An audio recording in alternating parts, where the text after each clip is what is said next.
নমস্কার বন্ধুরা, মিঠু অ্যান্ড রিয়া কুকিংয়ে তোমাদের সকলকে স্বাগত জানিয়ে আবারও আজ হাজির হয়েছি একটা নতুন রেসিপি নিয়ে। আজকে আমি শীতের নানান রকমের টাটকা টাটকা সবজি দিয়ে একটা ভিন্ন স্বাদের রেসিপি বানিয়ে তোমাদেরকে দেখাবো।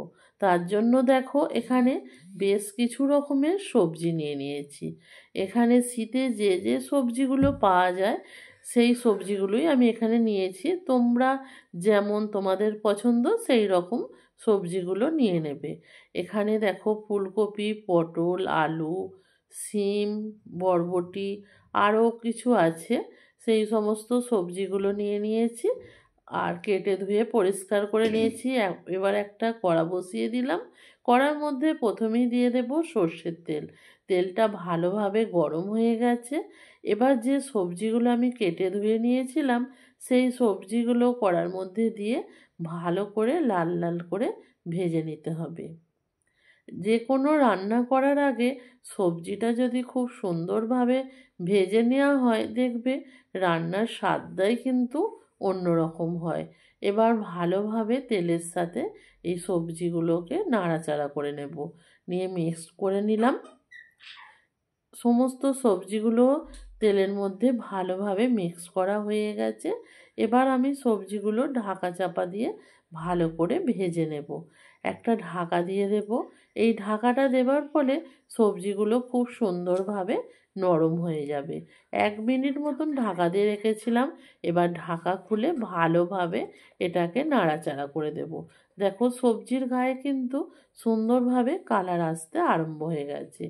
আর এবার দেখো নাড়াচাড়া করতে করতে সবজিগুলো খুব সুন্দরভাবে ভাজা হয়ে গেছে। এবার আমি সবজিগুলোকে কড়া থেকে তুলে নেব। এই সবজিগুলো এমনভাবে ভাজা হয়ে গেছে, এখানে কিন্তু 80% আমার সমস্ত সবজি সিদ্ধ হয়ে গেছে। সমস্ত সবজিগুলো কড়া থেকে আমার তোলা হয়ে গেছে। আর কতটা সুন্দর লাগছে দেখো। এই রান্নাটা করার পর কিন্তু আরও সুন্দর লাগবে। ওই কড়ার মধ্যেই দিয়ে দেব আরও একটু সর্ষের তেল। ফোড়নের জন্য এখানে একটা দিয়ে দিলাম শুকনো লঙ্কাকে কেটে, আর সামান্য একটু 5 ফোড়ন। 5 ফোড়ন তো যে কোনো রান্নার মধ্যেই দিলে তার টেস্টটা কিন্তু অন্যরকম হয়। ফোড়নটা খুব সুন্দরভাবে ভাজা হয়ে যাওয়ার পর এখানে আমি দিয়ে দিলাম 1 চামচ আদার পেস্ট। আদার পেস্টটা ভালোভাবে তেলের মধ্যে দিয়ে কষিয়ে নিলাম, যাতে আদার কাঁচা গন্ধটা চলে যায়। এবার আদাটাও ভালোভাবে কষানো হয়ে গেছে। এবার আমি এখানে দিয়ে দেব 1 চামচ হলুদ গুঁড়ো আর 1 চামচ লঙ্কার গুঁড়ো, আর সামান্য একটু এখানে দিয়ে দিলাম জিরের গুঁড়ো। দিয়ে ভালোভাবে মশলাটাকে আমি কষিয়ে নেব। মশলাটা ভালোভাবে কষানোর জন্য সামান্য একটু এখানে আমি জল দিয়ে দেব। দিয়ে মশলাটাকে ভালোভাবে কষিয়ে নেব যতক্ষণ না মশলা থেকে তেল ছেড়ে বেরিয়ে আসছে। যেহেতু নিরামিষ রান্না, তার জন্য সামান্য একটু এখানে আমি চিনি দিয়ে দিলাম। দিয়ে মশলাটাকে ভালোভাবে দেখো কষানো হয়ে গেছে আর তেল ছেড়েও বেরিয়ে এসেছে। এবার আমি এখানে দিয়ে দিলাম 2 চামচ সর্ষের পেস্ট। সর্ষের পেস্টটা দিয়েও ভালোভাবে মশলার সাথে এটাকে মিক্সড করে নেব।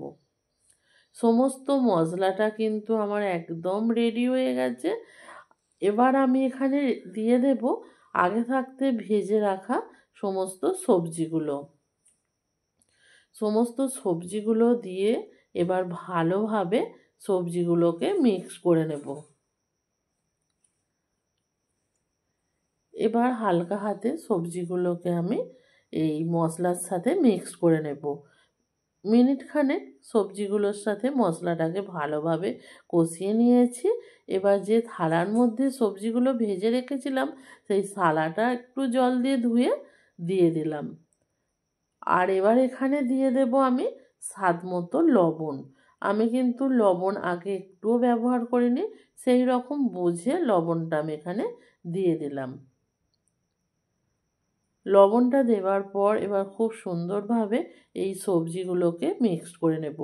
এই শীতের দিনে টাটকা টাটকা সবজি দিয়ে এই রকমভাবে এই রেসিপিটা বানিয়ে খেয়ে দেখো বন্ধুরা, খুবই সুন্দর হয় এটা খেতে।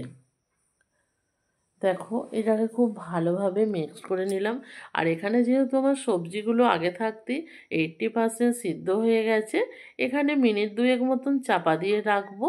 তারপরে এই সবজিগুলো ভালোভাবে সিদ্ধ হয়ে যাবে। 2 মিনিট পর ফিরে এলাম। দেখো এবার খুলে দেখাচ্ছি কত সুন্দরভাবে এই সবজিটা সিদ্ধ হয়ে গেছে। আর এই সবজিটা যখনই বানাবে এরকম কিন্তু মাখো মাখো করতে হবে, এটা কিন্তু বেশি ঝোল ঝোল করা যাবে না। আজকের রেসিপিটা তোমাদের কেমন লাগলো অবশ্যই কিন্তু কমেন্ট করে জানাবে বন্ধুরা। এই রকমভাবে এই সবজিটা বানিয়ে রুটি, পরোটা কিংবা ভাত যার সাথেই খাও না কেন খুবই সুন্দর লাগবে। আজকের মতো রেসিপিটা আমি এখানেই শেষ করলাম। আবারও দেখা হবে পরের দিন নতুন কোনো এক রেসিপির সাথে। ততক্ষণের জন্য সকলে ভালো থেকো, সুস্থ থেকো। আজকের মতো টাটা।